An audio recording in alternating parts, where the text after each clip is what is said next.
1946 et 21 mars 2021, ici Kapi, le patriarche, le père de la résistance patriotique de la République démocratique du Congo, à l'occurrence de M. Honoré Ngbanda Nzamboko Atumba, Honoré Ngbanda Nzamboko Atumba, Zalakinani, ancien ministre de la Défense de la République démocratique du Congo, ancien ambassadeur de la République d'Isaïe, Topé, aujourd'hui République démocratique du Congo, na Israël, paix, les tout derniers conseils spécial chargé de la sécurité à Maréchal Mobutu, c'est ce que Kumbendo wa Zabanga, Nathan Oye a géré qui va service à Salaki à l'accès les meilleurs, et à Yemoko Nathan Oye Zalaki na diplomatie à la République démocratique du Congo. Thomas qui combien et matin qui te okagate que non, ba RDCien, na Rwanda, tout ba RDCien, na République du Congo ou encore en Angola, Bazalaki massacré, négligé ou inconsidéré. Tant Oye a géré la sécurité, il y a République démocratique du Congo ou encore avec qui chargé de la sécurité à Maréchal. Tu okagate que non, Maréchal Azoki Massa, c'est tout encore tentative, il y a assassinat topé à coup d'état dans la République démocratique du Congo. Honoré Ngbanda Nzamboko Atumba, père et résistance de la République démocratique du Congo. Article biso héritage et résistance, apprendre biso comment se tenir, comment tenir devant occupant, comment non la dictature, comment non liboso occupant. Article biso na 1999 livre ya la démocratie piégée. Les derniers jours du maréchal a commis na Patrick Mbeko livre ya la stratégie du chaos, article biso livre ya crime organisé en Afrique centrale, article biso livre ya incision de glapé, article na chantier livre ya les déserts et sigapi a souhaité qui kolakisaba RDCien que peu importe tant au combat que vous avez souka nango toko kutana toujours na libération. Parce qu'il y a des alliés, but objectif, il y a quatre combat. Invité à Nabiso, au Tokosana Bango, débat ou encore pour réfléchir par rapport à troisième anniversaire, il y a mort naïe, le 21 mars 2024, tout l'ingénieur pour Nabino Monamboka, maître Igelezi, Wazali Moka résistant, mais cadre na MLC, Tozana Pichou Montana. Il y a résidence congolaise, Tozana Jacques Kalonji, Tozana Jean-Pinjon JP Piris Pembele, et Sengeli Tozana Bango Awa, mais fort malheureusement. Bazui, moi, empêchement, mais Tozali Awana, maître Ige Gelezi, bienvenue, maître Ig. Merci beaucoup, Ndeko Dosta Mopazi Sango. Tondi Otoni pour l'invitation au Pessingaï na plateau Nayo, pour nous rendre hommage na Kondo Honoré Ngbanda Nzamboko Atumba. Voilà, tout ça Pichou Montana, membre de la résistance congolaise. Bienvenue. Bienvenue et merci beaucoup, merci Dosta Kimbanja. Et c'est un ami au plateau Mokona Ndeko Ig et puis na pasteur, professeur Jacques Kalonji plutôt. Merci. Voilà, bienvenue comme frère Jacques Kalonji na plateau spécial Tolengeli pour organiser un Kondo Honoré Ngbanda Nzamboko Atumba. Merci beaucoup, le journaliste résistant. C'est la pièce rare na Moussa Nabiso, Dosta Kimbandia, j'allais dire le petit Ngbanda. Voilà, merci pour na Ndingo Asosinga na ces grands souvenirs. Émission et à mémoire, je crois que nous voulons encore une fois peindre tableau, il y a icône, il y a un grand homme dans ces pays. C'est vrai que Messani du Kolomanabato peut-être géré, Nini, mais Ngbanda c'est parmi, je ne veux pas l'appeler héros dans l'ombre, mais expertise n'est plus na côté sécurité, il y a un beau cannabiso, et peut-être on ne fait pas trop attention à coin Wana, la secteur Wana, et voilà, je crois que c'est une façon pour nous à exhumer. Obimisaye na kati ya mabele ya kunda isika azali pour na kolakisa na société na biso que nous avons connu de gens braves, courageux na mboka na biso et c'est très intéressant pour l'histoire de notre pays cette émission. Voilà, merci beaucoup. Piris Pembele na Jean-Pinjon Bazuma empêchement balandia émission voilà RDC né aux aliments comme émission on va parler politique et république démocratique du Congo to simbaba stylo na biso peto nous avons bloc noto banda déjà connoté. Maître Igelezi, quels sont les souvenirs au Garda na sujet à Honoré Ngbanda Nzamboko Atumba. Merci beaucoup Ndeko Dosta. Ndeko de fin Ngbanda, les a ma personnalité rare pour connaître na CMABL. Il vous souviendra que na Bomouéna c'est de philosophique, hein?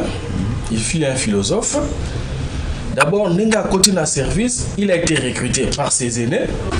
oh bazwaki ye ntango asisi baétude supérieure baenrôle na mosala ya service ya renseignement. Mais na kokota ye akotaki mpe kobima na ye abimaki pratiquement maître. Il y a un maître naé, élève parfois à l'écapé un maître naé. Ayazaki Kobomba Ngote, Yemoko de son vivant, il citait notamment notre aîné papa Mokolo Wapombo, qui fut parmi ses recruteurs. Mais au cours de la carrière naé, les ceux qui ont bêtis solo ya honoré Mbanda, au bêtis solo ya encadré naé, que se rendre compte qu'effectivement attique histoire. Et même aux côtés du maréchal, effectivement, il y a un service avant, mais pour la Coco m'approche à maréchal, il y a un peu plus tard, parce qu'il y a un service, mais au côté du maréchal, il y a un temps qui a passé auprès du maréchal, en tout cas à Tiki Batas. Et par rapport au maréchal, il faut souligner, il a travaillé aux côtés du maréchal, mais le destin est presque lié. C'est-à-dire que Bota Manae peut mort. N'oubliez pas que le maréchal a Botami Penalisala. Effectivement, Honoré Mbanda a Botami Penalisala. Maréchal na exil, Assisi Mikolonae na Bomoi, na Maroc. Et comme par hasard, Honoré Mbanda a Koufi na Maroc. Donc c'est quelqu'un au destin qui lié au service à ça qui effectivement pas dans mon continent. Il y a fidélité, il y a bomba qui petit. C'est mon explication. À qui n'est qu'au coup fa permet la maréchal pour certainement à zone qui s'élève tout ce qu'il a gardé pendant longtemps. Et de l'autre côté, aujourd'hui on les cite comme père et résistance parce que à travers eux, on découvrir rebelle notamment sur agression il y a RDC la partie est. Je crois tout au long de l'émission, on aura le temps de développer. Voilà, merci beaucoup Ndeko Pichu Montana. S'il faut parler de Honoré Mbanda Nzamboka Tumba par rapport à politiciens, il y a République démocratique du Congo. En quoi tu peux différencier Naba et Tozali Komona Lelo en termes de souvenirs? Parce que Bato Bazali Bolanda de partout, Bamsu Babaka na Kombo, Bamsu Batretaka de tous les mots, Babengaka Ibu, Babengaka Terminateur, Babengaka Assassin. S'il faut parler naïe, yo approcher qui ont un peu de temps à payer, n'a pas recherche au sali au Kolobani. Bon, pour un souvenir par rapport à l'époque actuelle, je me souviens que tant au Kola, papa Nongwanda a un service sécurité. Avec proche à Maréchal Mobutu, donc avec la sécurité. Donc, sur le plan sécuritaire, ma capitale à Kinshasa, au besoin de faire qui un peu sécurisé. Je dirais pas totalement parce que Sodom Soubando m'appelle à Libanda, à traquer Batoumet, en tout cas sécurisé. Naïbi qui n'a qui malade, la période de na bandal, à 2h du matin, na bengi camarade nanga, nga na doula, il y a na bandal sinkin. Aïe, akti à Zwinga, to kati se toke ti na hôpital Sebko na Chibango, na zu traitement. Aya zongi singa na zongi pa zongi pa na sinkin na 2h du matin. Na 2h du matin. Ami na za lelo membre na IDPS azabon partisan IDPS papi chotumbu liwanda aibi. Donc pour la saka ke lelo o so na bi na bima pa na biso na ça même désaf na kele est-ce que na kozonga ba ko ninga même pas na bima pour insécurité o ça c'est vraiment catastrophique. Donc na pour na to mona ke na sécurité o angwanda par rapport à lelo en tout cas a excellé. Pour parler en plus na papa Ngwanda na kuna lobabwe azaki toujours taquiné na batuya IDPS so na bata IDPS na tangi ba pourquoi parce que bangonde ba ensorceler papa Ngwanda ibu ba bengi kumba ibu donc imaginez ba baby sango na la télé. Or azam tout mon côté lelo na minute o to loba il faut na IDPS ba cha photo Ngwanda sima ya munene ba cha Félix na donc Batia Mbanda ya munene Batia Ngwanda parce que aujourd'hui ba miniature Batia ya Félix na papa Etienne Tshisekedi. Pourquoi je dis ça? Pourquoi? Parce que lelo oyo ndeto loba message o Honoré Ngwanda tozoloba lelo abanda ko véhicule ngo moko na ba livre na e bazobo ya ti yo bando ki ndezoloba makambango professeur Jacques Aza awa Kalonji nani na yo confrère na yo abandé ko soutenir ko partager ba message à Honoré Ngwanda ben IDPS bando toujours ko luka ko ternir image wana mais lelo o bango ba komo la propagande wana ba komo ko véhiculer message wana ba boy ki Congo eza na projet balkanisation te. Or naomona honoré naomona Patrice Emery Lumumba après proclamation de l'indépendance a fustigé que Congo est en plan de balkanisation. Or il y a un papa au Rwanda a bandé ko révéler biso au moins même qu'il y a un livre na ya crime organisé en Afrique centrale au basaki na Charles Onana gloire à Dieu papa honora zate alobaki bolinga te bokotelema lelo message à papa au Rwanda na RTNC eleki à travers Charles Onana baboyi motei mais élève na bandimi balekisi essentiel pour na que message na eleki na 2019 si je me souviens bien exact dimanche le 19 janvier 2019 na Londres président actuel il y a RDC Félix Tshisekedi Tshilombo alobi ke bolanda biloba loba wana te problème il y a balkanisation et ça le kuta balkanisation pour le Congo et ça mythe et ça même na calendrier il y a Congo démocratique ba gérer comme boka wana babana même ko boma biso na mitune babomi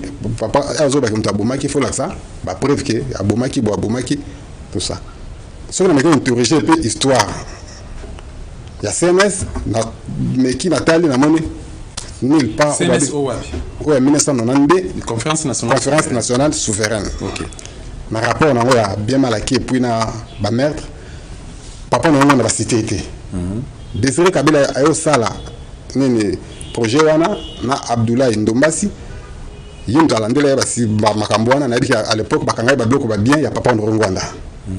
Après avoir vérifié la monnaie que non il est sain sauf papa na bazon c'est le bloko na tout. Donc ce bon le balamutu ke bozo bo taxé azamo bomi azayi bo fo bo ya pena ba preuve nango.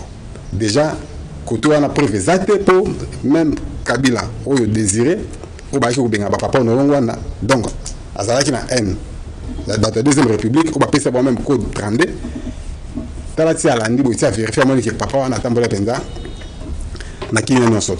Mais Félix ayako boya bikete nini eza projet wana eza bayini eza projet moko mabe bazo tambola na mboka bakambaki biso babomaki biso lelo bazo banano ke Congo eza na plan balkanisation eza te eza mythe ya bengaki yango mais lelo oyo na monoko Félix Tshisekedi Tshilombo azo ba makamba balkanisation pour le Congo oyo longa te pour dire que Honoré Ngbanda avait raison. Il avait raison et il a toujours raison.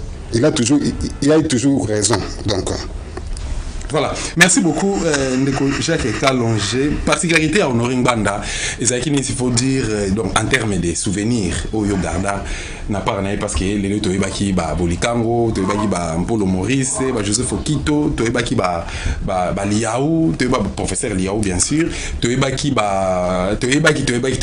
les tout le monde ba Fayulu, tout le monde ba Lisanga Bonganga, ba Frank Diongo ainsi de suite. S'il faut parler de Honoré Ngbanda en termes plutôt de souvenirs, la particularité de Ezalakini. Je retiens que c'est un acteur d'un certain niveau éthique. Il est louable, éthique politique, je veux dire, parce que Ngbanda est Moko, il y a dignitaire, il y a régime, il y a Mobutu, Deuxième République, Oyo a Kenana Nyongo ya République te afuta yango avant liwana ye parce que Ngbanda a salamé ya culpa. OK. Et tikali na livre na ye. Ngbanda lobi nous avons tous tué ce pays. Moi y compris. À présenter des excuses topé asengi bolimbi sinaye na peuple pour na nyonso oya salaki ya mabe. Parce qu'il fait ministre, Azaki membre gouvernement, Azaki conseiller à président, c'est-à-dire, en tout cas, dans mon mamoko, à Jéramboka, à Silana, na peuple congolais, à présenter des excuses. Ce qui est rare. Entre même dans l'entourage de Maréchal Mobutu, il n'y a pas de gens au bazoa, courage, wana, c'est muet, Azaki Mobutiste a commis, muséiste a commis, kabiliste a commis, Tshisekediste a commis. Et sans que à se réconcilier dans l'opinion nationale, dans le peuple congolais. Ngbanda l'a fait. Ce courage-là, je ne veux pas ici parler d'un saint. Ngbanda n'est pas saint. À reconnaître qu'il n'était pas saint non plus. Parce qu'il n'était pas sain, à Senga Bolimbisi, Yamabenaï. Deuxième chose, Ezali, le courage. Oyo Honoré Mbanda Zanango, exception, il y a Honoré Mbanda et Zanini, et ça justement, Aza le seul, sur le plan technique, professionnel, il y a sécurité, Oyo, Aloba. Parce que dit que sécurité, c'est comme l'armée, hein. Isa Baba, Bango Balobagate, mais ils ne parlent pas. Sauf que tous ces grands dignitaires, il y a armée zaïroise, il y a forces armées zaïroises, c'est rare. C'est un général qui a écrit sur l'armée zaïroise, mais ils n'ont pas sur mon Bango Bazo Loba. Mais s'il vous plaît, tant aux Loba, ils n'ont pas sur mon Bango Loba. Et aux autres, la liaison à Nini. Balobagate, Bapo Baza Baba, Atana Bananda, vous dialogue cause à la tête, la population, dialogue cause à la tête. Dans l'histoire, il y a un beau cannabiso, gouvernance sécuritaire, gouvernance même politique cannabiso, il y a un beau cas. Quand on comprend ce qui se passe aujourd'hui, il y a des gens qui doivent parler. Il faut pas le baba expliquer biso c'est quoi le problème, c'est que nous vivons. Moi je vais vivre les lots et l'eau quoi si kaisate. C'est là où je voulais un peu qu'on a des accords le politologue journaliste Charles Nana quand il dit, je l'ai suivi ce matin pour dire que armée congolaise et bandit Kobe en 2005 avec brassage avec moi je dis non. Honoré Mbanda, ancien ministre de la Défense, l'a démontré que l'armée a Ebanda cause un problème depuis pendant que Mobutu était présent. Du vivant, il y a Maréchal. Quand il parlait na quartet, il y a Nzimbi, Baramoto, Mavoua, je sais pas qui encore. Entre ils étaient voilà, Maïle, 4 généraux. Mais Bangonde va désaxer, va déséquilibrer l'armée. Et c'était déjà l'infiltration qui avait commencé. Et ça qui a à peu près dans Banini. Mais je crois que déjà les années 80, fin il y a les années 80, quand la transition a commencé dans les 90, mais c'était déjà parti. Mobutu, quand il s'est replié dans Bado, mais il n'avait plus le contrôle de rien. Ce sont des choses, des thématiques où il n'a mis ses alakatés. Et l'Obamaka pas souvent. Et avoir un auteur, quelqu'un, Oyo a Simba Makambaru na Maboko a commencé sur ce qui s'est passé réellement, comment l'infiltration de notre armée a commencé, comment l'armée n'a pas bandi comment inefficace avec incident il y a Savimbi qui vient qui donne tout ce qui s'est passé à Kenge, mais Mbanda a tout raconté. Même le général Sani Abacha du Nigeria à Loba Yango n'a pas officiel congolais. Il y a Dema, il y a Togo. Ça l'a dit sur les proches, sur le Kouana. Tout le problème du maréchal, la chute du maréchal, c'était la chute de l'armée. Parce qu'il n'y avait pas d'armée. Mais c'est parce qu'il y avait un professionnel de sécurité qui nous a... Oh, il y a le Bélibisso-Ngo. Est-ce qu'on a encore ces gens-là? Tanguy Langaï, Nani professionnel, il y a sécurité. Oh, il a écrit sur ce secteur. Or, la maladie du Congo, c'est une maladie sécuritaire. Le problème, l'ennemi est entré à cause il y a fragilité sécuritaire au Tozanengo. Mais quel est ce professionnel qui a écrit? Mokola Kombo est vivant. Le vieux ne parle pas. Beaucoup la Kalobarati. C'est qui encore? Atundu. Allez, Atundu. Non. Mais ce sont des bibliothèques. Ils ont des choses à donner. Le problème que le Congo connaît aujourd'hui, la solution, problème. Tout ça, mais Mbanda est le seul à briser routine na bango. Comportement na bango. Il y a pas muet, il y a silencieux. Mbanda parlait. Et même certains reprochaient, Balobi, c'était une trahison. Dans la fonction où il y a Suma, la mission secrète à Sala, il n'aurait pas dû donner des détails. La réunion à Salina Kagame. Aujourd'hui, on parle de la rencontre au président Tshisekedi na Paul Kagame. C'est du déjà entendu. Alors, qui sait comment Kagame se comporte dans le rendez-vous, le rôle à Oyo? Comment, quand on a réunion à Bizimungu, comment, quand on a réunion à Museveni, il a tout démontré. Et l'eau, quoi, si qu'est-ce depuis 94, il est l'eau. Donc, moi, je pense que c'est quelqu'un, oui, c'est loué, ces côtés-là. tous en abattoir bazar professionnel de sécurité. Aujourd'hui, Isara, d'ailleurs pour ce moment, on a plateau, c'est compliqué, mais on a fait une banda qui nous a laissé pratiquement de la matière. Oyo, tous autant un goût du jour au jour. Et puis, en tant qu'intellectuel, bateau, bah, il y a une méthode de recherche. Sauf que quand il livre, tu vas sentir qu'il y a moins de passion. C'est-à-dire la rationalité. Donc, à vu maintenant, c'est difficile au monde, à moi, côté un peu émotionnel. Non.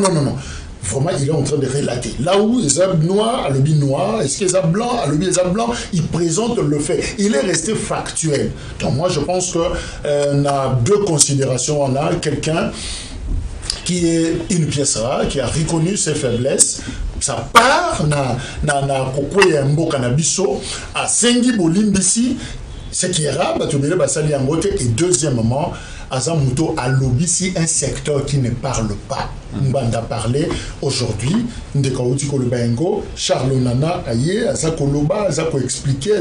Déjà, on a eu un pionnier. Charles a d'ailleurs préfacé l'un des livres, il y a Mbanda. Et ce qu'il écrit, Nathalie Holocauste, Nathalie Crime organisé, je ne vois pas de différence. Je sens que c'est vraiment, il s'est inspiré quelque part. Parce qu'il y a une différence. Charles a mené des enquêtes, à Saliba enquête naïe, mais Mbanda était dans la boîte. Il est capable de vous dire ce qui s'est passé dans Simarido. Nathan même livre Moko, je crois, le dernier jour du maréchal, là où même il dit que mon boutando banga nyoka mingi. Nyoka, mais le jour où il a crié na katanda kunabuzi, à Ganga, Mbanda dit que j'ai cru que nyoka côté la qui na ndaku o fandaki nzoka mobutu agangela kenini. C'était quand il a appris la mort ya Juvenal Habyarimana. Voilà, merci beaucoup. Il s'appelle Jacques Kalonge, un des journalistes professionnels de la République démocratique du Congo. Peu importe où va mais c'est quelqu'un qui croit. Mais croyance n'est après avoir posé la recherche, ndenge Jésus alobaki pour na ba Christou et c'est mon moteur ondima na makambo ya monité. Mais ndeko Jacques amonaki, a savouraki, andemi pe a témoigner. Celui qui a le langage beaucoup na régie Nabiso, ba Chilabiso élément qui a honoré Mbanda Nzamboko Atumba, Toyibano Kansei ensemble. C'est parti. Ma communauté internationale avec le bâté. Ba Colette Brackman, oyo ba gangaki mokili mobimba. Likolo ya massacre, soi-disant massacre na Lubumbashi, oyo boye bibembe monana jamais, ba mona jamais preuve. Lelo oyo, est-ce que vous êtes oyo ka Colette Brackman azali ko ganga, bibembe bize ko leka na film, na kati ya ba internet, na 90 internet ezalaki te. Lelo oyo bibembe ze ko circuler na kati ya ba internet mokili mobimba. Est-ce que boyo ki mongongo ya Colette Brackman asengi ke basala enquête internationale pour condamner Kanambe parce que Azali représentant il y a la puissance où Azali pour détruire le Canabiso. Ba massacre est belé où Hippolyte Kanambe a sali yango. Oyoki mokolomoko ba tomboli mongongo libanda massacre ya tingi. Massacre ya Bundu Diakon. Massacre ya bana ya MLC. Massacre ya Bakuluna. Massacre ya bana ya UDPS. Pe lobi bomoni massacre monene oyo basali na bana na biso. Pe boze komono ndenge Hippolyte Kanambe na bato na ye bazali ko traiter bibembe ya bana na biso. Ata mwana na yo azai moibi. Soki babomi ye basale la kaye matanga. Ndenge nini bibembe ya bana na biso, bana na bino oyo boyebo sali serment que makila na biso po na peuple na biso. Ndenge nini bokotika makila ya peuple na bino, bazai ko nyata bana na bino mito likolo ya botini na télévision. Bazali ko bwaka bana na biso bolumbu. Lokola bibembe ya mbwa na kati ya ba bene ya camion. Pe bozai ko filmer, pe bozai ko seka.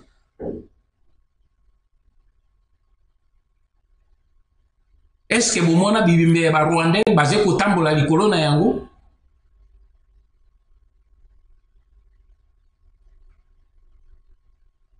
soki lelo yo na telemi po na bele la bino po na sila ko bele la bino ezali po boyeba te mbala oyo ezali peuple congolais te oyo na telemi ezali po na bino moko na lingi na yebisa ke likama oyo sikoyo ekomeli bino.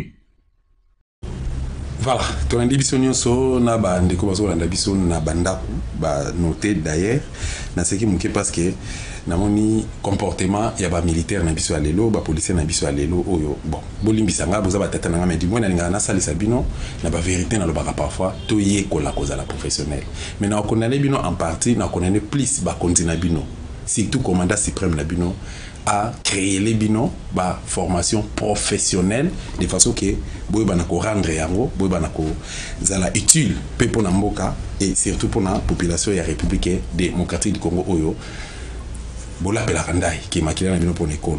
Merci Merte Igye ngeli si tolani ensemble le discours ya honoré Ngana Nzambukwa Tumba. Un commentaire. Ndeko Dosta, on se croirait que Azara est vivant. Parce que Oyo surtout Ndeko Honoré Outi Koloba, c'est ce qu'on vit. Donc Maloba Nae reste d'actualité. Message n'est tika kipo na ba compatriotes nae jusqu'à aujourd'hui ils ont toujours d'actualité. Au comment on a déjà à l'époque Azosa parce que c'est pratiquement le père y arrivé à conscience. Tant Azo belle là na ba soda na biso ba ba frontière ya mboka ba policier ba battre la population na biloko na bango. Mais c'est pratiquement ce qu'on vit aujourd'hui. La frontière nabiso est poreuse. Na livre na mon corps au parcourir a dénoncé qui déjà même silence il y a communauté internationale face à un massacre à Congolais. Il a dit à l'époque que communauté internationale basée sous silence. A cité même ma collègue Bachmann. Oyo ba tombola ka mungongo pona ko ganga koloba contre Maréchal.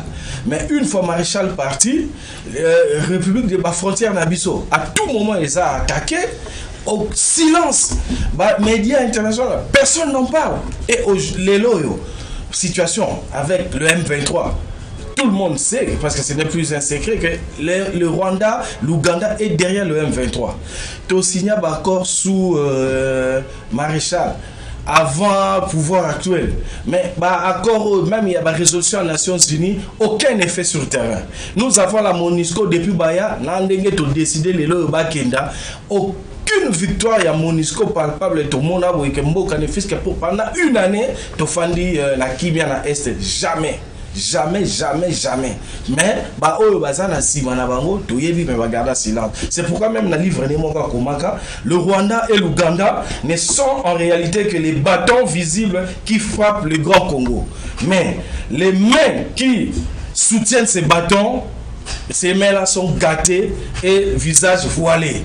Vous vous souvenez récemment, hein, Tolandi na ba chaîne internationale que le Rwanda va bénéficier d'un soutien militaire de la part il y a ba membres certains étaient Union européenne entre autres la France mais ce même Rwanda oyo il faut ba fragiliser parce qu'ils ont attaqué un état voisin en violation même de la charte des Nations Unies mais c'est ce pays là où va bénéficier d'un soutien financier pendant qu'un pays oyo à victime que nous sommes, aucun État jusqu'à aujourd'hui a parvenir à soutenir Bissot. Voilà si on était dans un État sérieux et que Torandaka, l'État reconnaissait effectivement les valeurs et la personnalité de Bango. Mais si on aurait Bakour, parce qu'il a considéré Bakour, et on a le même objet dans le programme scolaire. Parce qu'il a éveillé la conscience, parce que vous savez, bon, je n'ai pas dit l'école primaire, civisme, mais ça, à l'époque, mais tout ce qu'il a dit, tout ce qu'il a écrit, ça peut faire l'objet d'un programme Nabako. L'armée aujourd'hui est inféodée. Tout récemment, un haut gradé a failli laisser sa peau dans SRPI. Tout simplement parce qu'il y a des traîtres. Pourquoi? Semaine autour de l'arrestation en cascade, il y a très contre la République et les hauts gradés. conseil à l'époque ezalaki yaki na ngongo elongo bani, mais malheureusement pour nous qui sommes encore vivants autres ba image na ba conseil n'est toujours d'actualité. Heureusement avec la nouvelle gouvernance, des efforts sont en train d'être faits, notamment, je soutiens, ça c'est une parenthèse, lever un moratoire sur la peine de mort. Pour moi, c'est début à la solution contre effectivement traître et armée d'Abisson. Voilà, merci beaucoup. Négocier avec la longue, si le taux qui est dans l'angamba est manqué parce que escapé, on aurait une bande dans un beaucoup à Tumba, père et résistance patriotique et république démocratique du Congo, mais qui les campagnes locaux là. To bengango alata ke moloko la fardo na mokongo na ye lelo o ya belelaka pendant durant 20 ans eza oyo toujours vivre comme réalité na Grand Kivu et République démocratique du Congo. Un mot par rapport à ça. Parce qu'un bande a vu venir le mal. Ok. Il a vu le mal. Péatikali silencieuté a alerté Mukili Mobimba sur l'origine du mal congolais. Deuxièmement, Mbanda a fondé discours naïe, na expertise, na expérience naïe.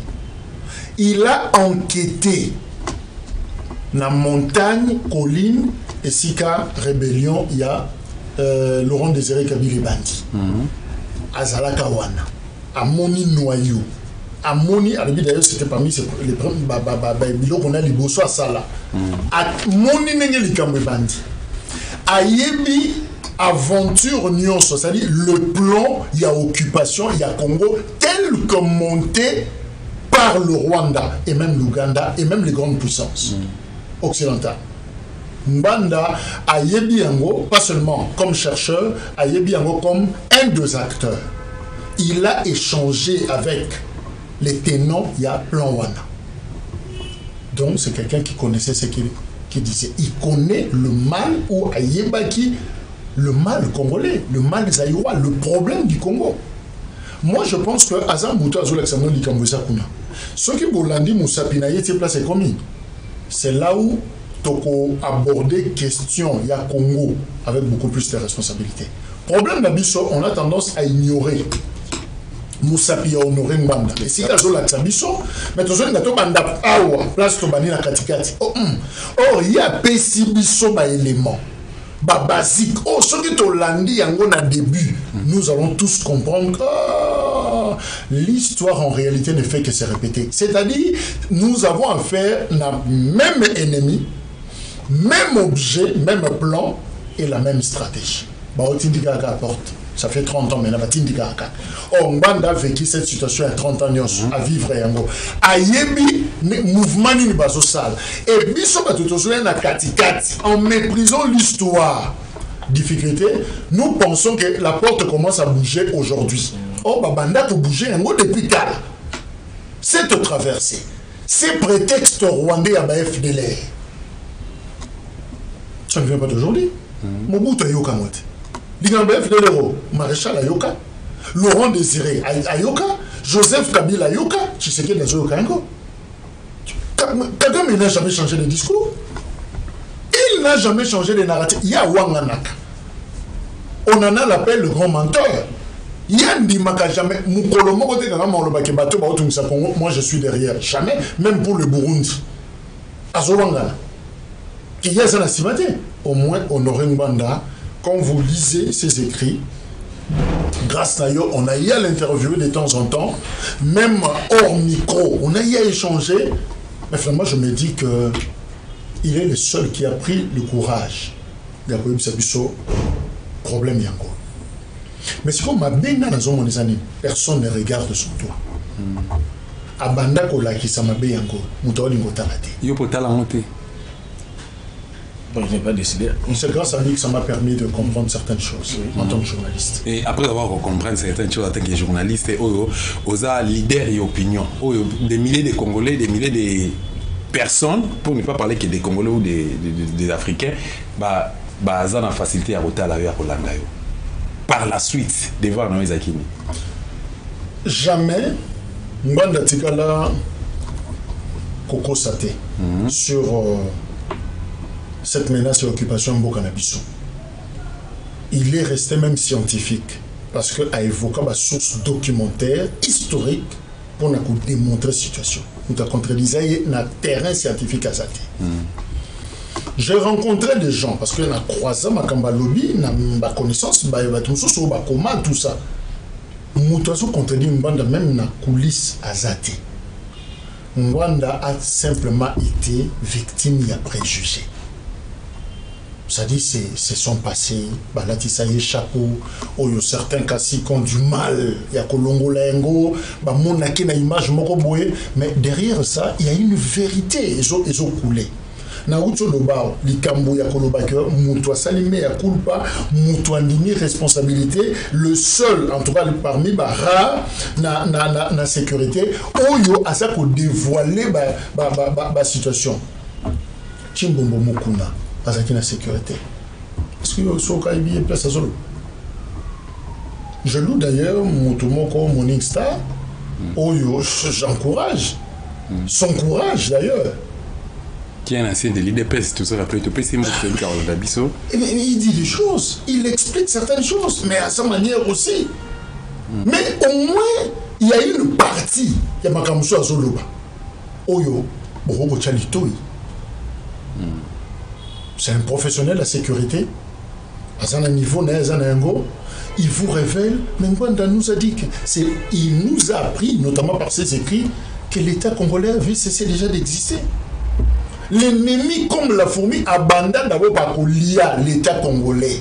C'est-à-dire, tout ça, la sous-souté, la diplomatie armée un pays qui a des richesses locales à Bissau. Comment il pouvait perdre l'élément le plus important et survie l'armée, la force?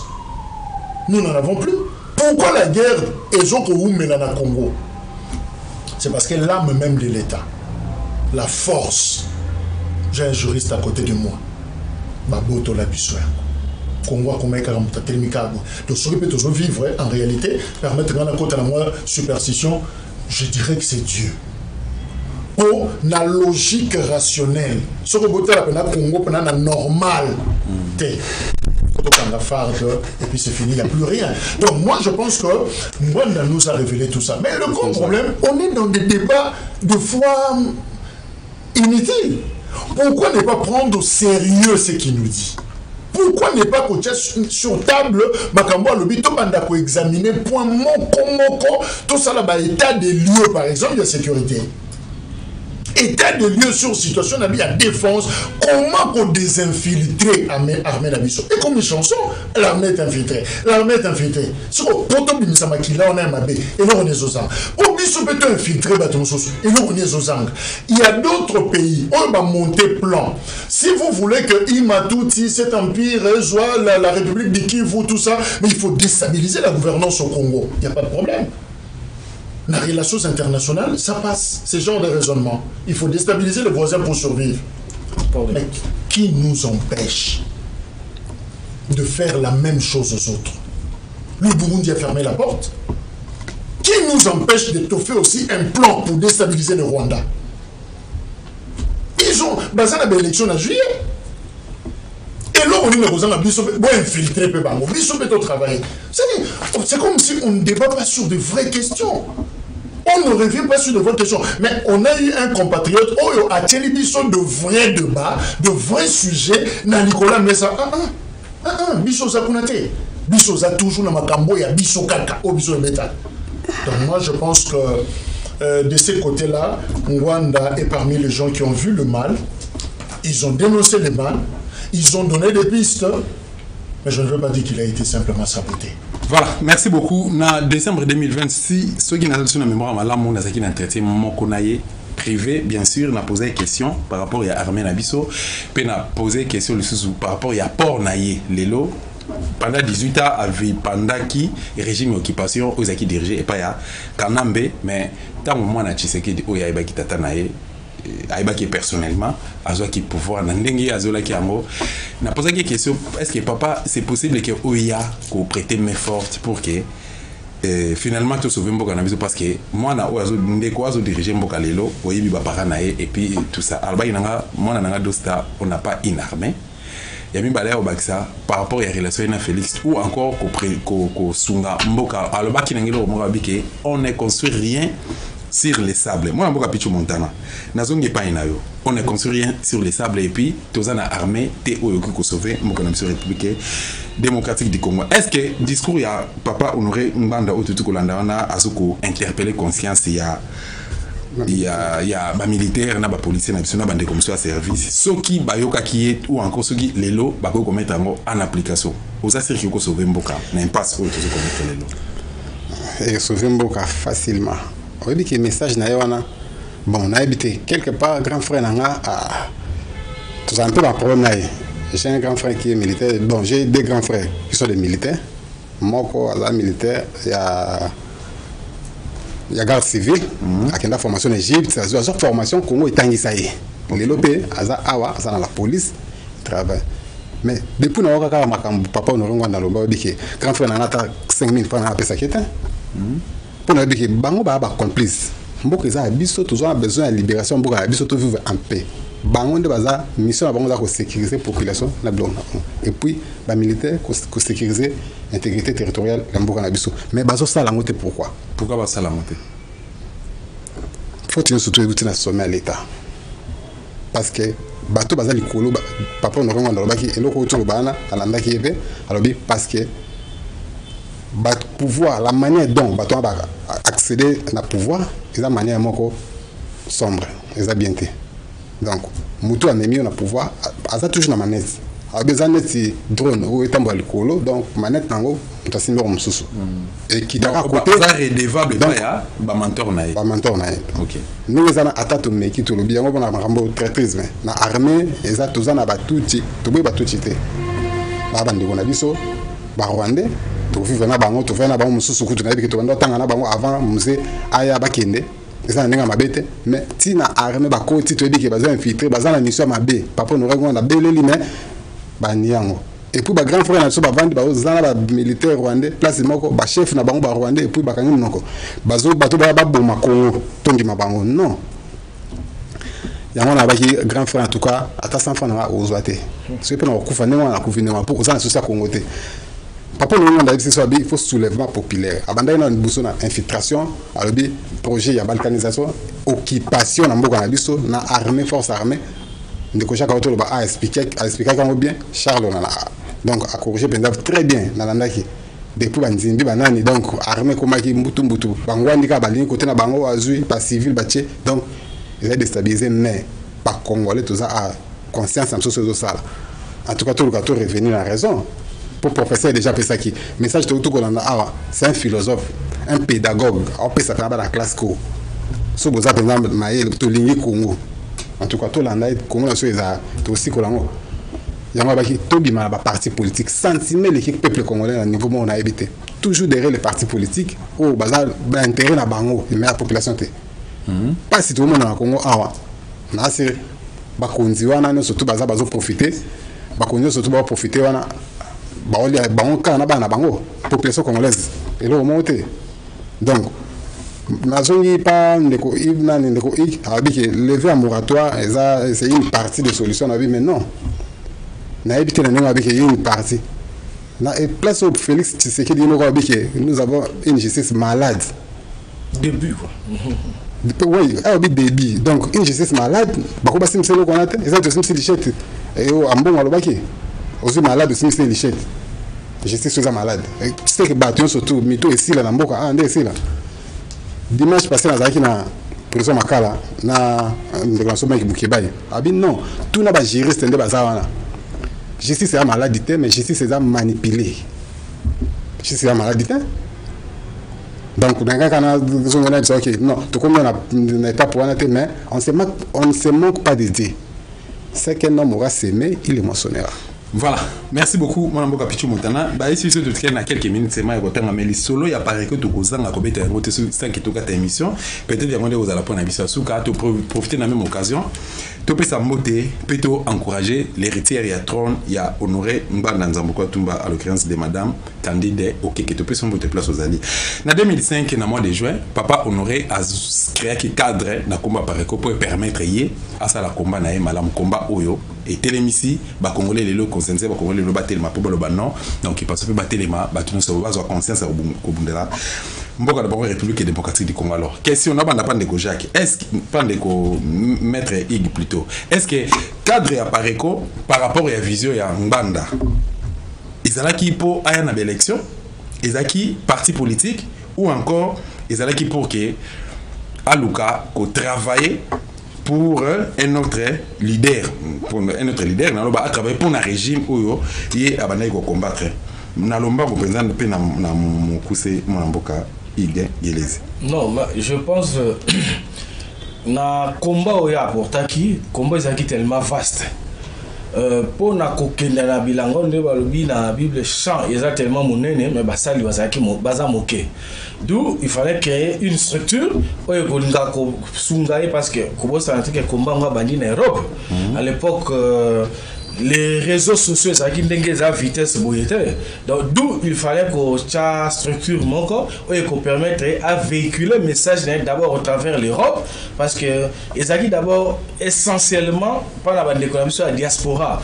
Pour lui certainement et azaki na elike que biso bandeko baza libanda baza proche ba décideur baza proche ba institution internationale où ils ont dirigé monde, d'où il fallait d'abord qu'on laver bango cerveau couper sa bango message va se saisir nango et puis à la tour na bango peut ba kende ko propager yango comprenant que même à l'époque malheureusement ça je dois souligner message na ezaki autre mais par la suite et comment ezaki un peu dénaturé na bato ba comprendre que sens il y a combat na et là où pas les ko véhiculer parce que ndeko Jacques a outil ko soulever les moments contre capital ndeko Honoré effectivement il a exercé des fonctions on a beaucoup na ba fonction exerçaki il y a une image oyo ekolaki na poti jusqu'à na suka ya régime accueilli exil il a écrit a expliqué biso modèle ni na exerçaki ba fonction na façon pouvoir ezaki peut exercer kotambola na période na bango na oyo ya mabe ayaki ko sala mea culpa intérêt à biso comme un bon citoyen Rosanine, il a exercé des fonctions azaki motomone na ba service à sécurité et à renseignement mais oyazopé sa biso là récupérons d'abord ça parce que à ce jour tout ce qu'il a dit là, il y a 20 ans est d'actualité. Le Rwanda est sur notre sol, les multinationales sont derrière le Rwanda, les Nations Unies baza awa inefficace mais que faisons-nous?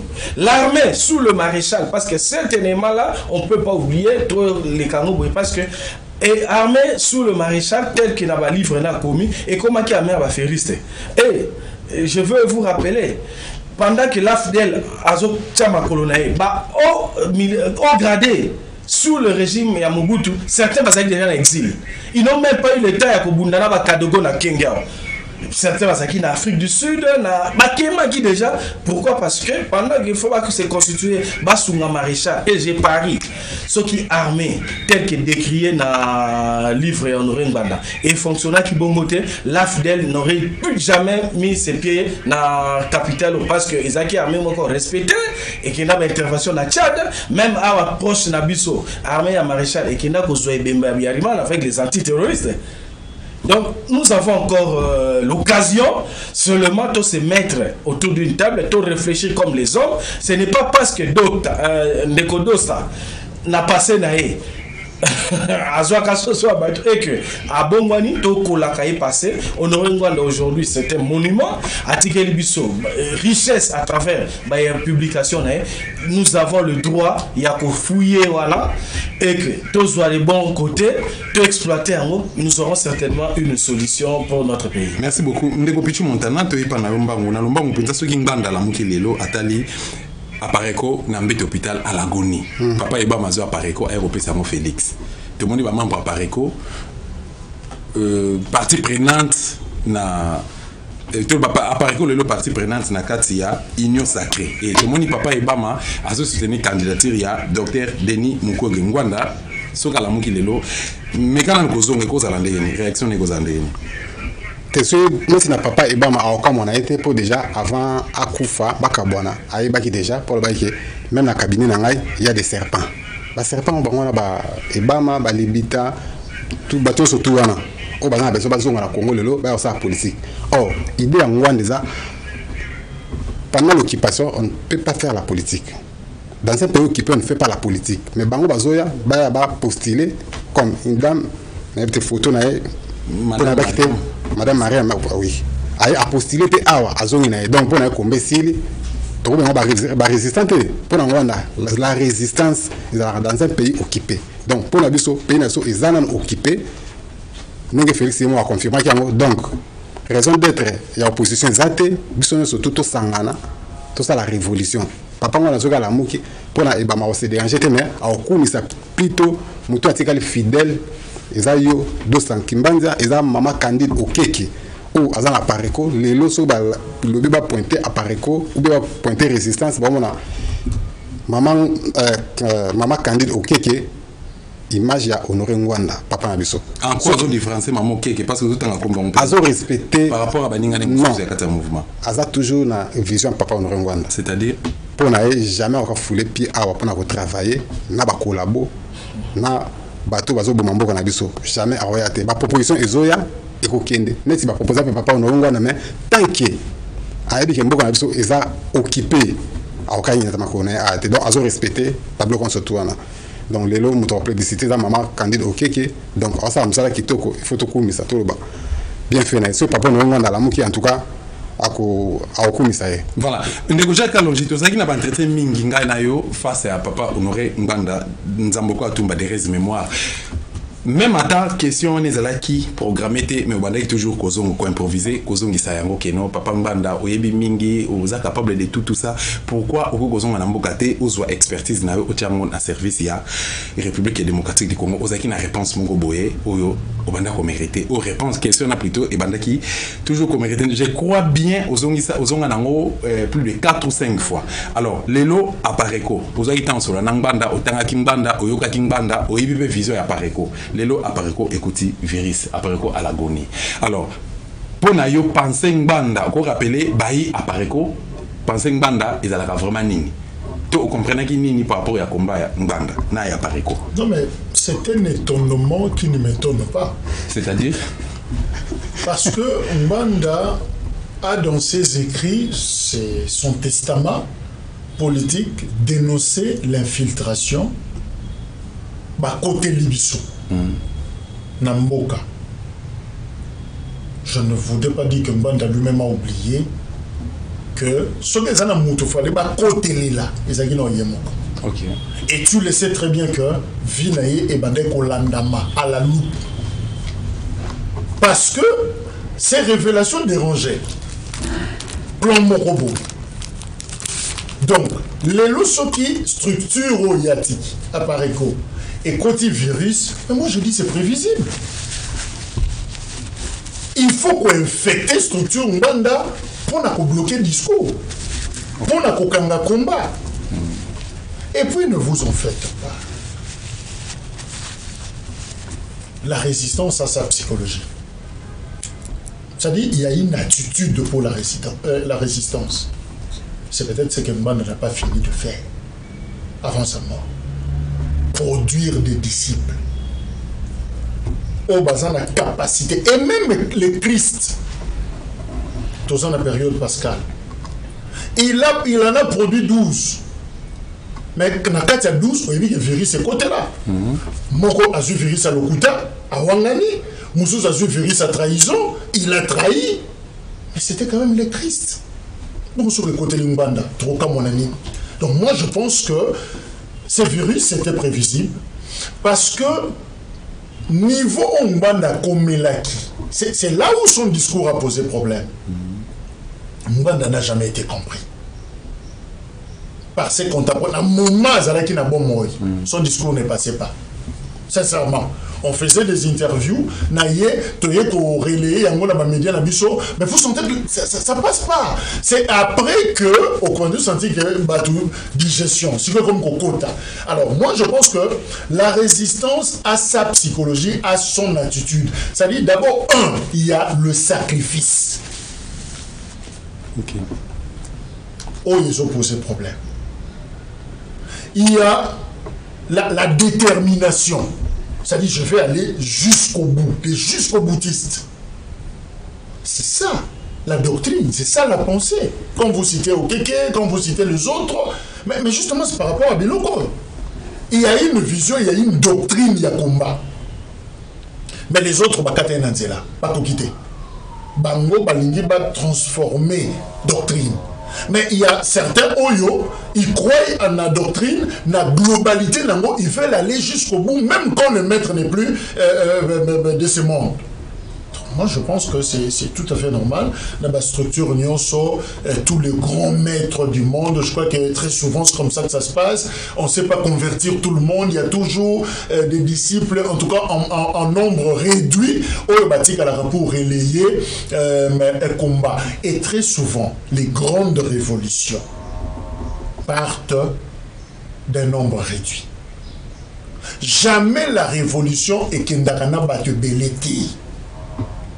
Je suis chrétien. J'aime beaucoup Platon, on a évoqué l'aspect il y a chrétien. Mais quelque part, on a appelé les disciples ces gens qui bouleversent le monde. Je veux dire, ces gens qui révolutionnent. Ces gens, ce sont bateaux révolutionnaires. Et l'autre, comme ça, c'est par rapport au judaïsme. Mais ils étaient, combien? Je crois deux. Apôtre Paul, Barnabas et les autres. Ne tous attendre que Batouba comme belé pour pérenniser la pensée Mbanda, c'est impossible. Même Christ ne s'est contenté que de 12 personnes. Moins 1, 12 seulement. Et la révolution, et l'Okotozo, c'est la Ponamboka où je suis convaincu qu'il vous salue, mais avec un nombre réduit. Parce que très souvent, convaincre la masse, ça pose problème, mais avec le peu, on a la presse, peut-être yo, seul le journaliste. Dans l'espace Moussous, tout ça peut-être un candidat seul. Oui, ça passe. Et on ne néglige pas ces faibles effectifs, mais moi je crois que na Bango, ça peut aussi être des gens qui bouleversent le monde. Voilà, merci beaucoup na bandeko ba pesibiso bino ba obo pesibiso ta na bino pona Rolanda biso to sali plateau spécial expressement pour honorer mémoire ya Kondo honoré Mbanda Nzamboko Atumba Wabotambaka un certain 5 mai 1946 et les lots le 21 mai 2024 toujours organisé 3 ans après jour pour na oye asalaki befort ya salaki tanae oya lekisaki ezaki ya pamba tepe mbuma na oya bwakaki ekwaki likola libangate plutôt likola mabelepe eboti mbuma nango yango moni ba analyse kitoko toujours sala les temps nous est moindre yango moeto loba nyonso peut-être parce que ezali ebele pour ce temps à livre d'ailleurs mon coïncidence on légla et que vous avez peut-être 3 mois pour que tout arrive ko décortiquer yango pour to monopoliser par contre peut-être un petit montana 2 secondes seulement pour conclure émission peut-être le basuka. Le basuka na baki papa on a kufaki na 75 ans sur l'autre baki 3 ans donc 78 ans. OK. Donc batubele ba na parlement na ba pour l'équipe à Joana. Non. Ce que azali na bo mo lelo tundimi anso ke angaza la pasta amsana kitoko donc ma révélation doit ça les kitoko trop papa Jacques Kalonji na CP une émission de tokuta na maître Ig ni so ça émission na azo ba papa no ngwana na va na otana en tout cas au disciplinaire. C'est ça. Lelo na komo merla vous va komo le ba résistance révolution il faut qu'il y ait une révolution abi ta discipline souye. Donc la révolution est certaine. Donc voilà, maître Ig Bandé, vous avez retenu Nanga Moukousse Penza par rapport à la rencontre à l'Elopé, Onoya, papa honoré Ngana Nzamboko Atumba. Oui, les grands hommes, les abaoui, effectivement, la baleki na mokil, mais ba penser la mango etikali.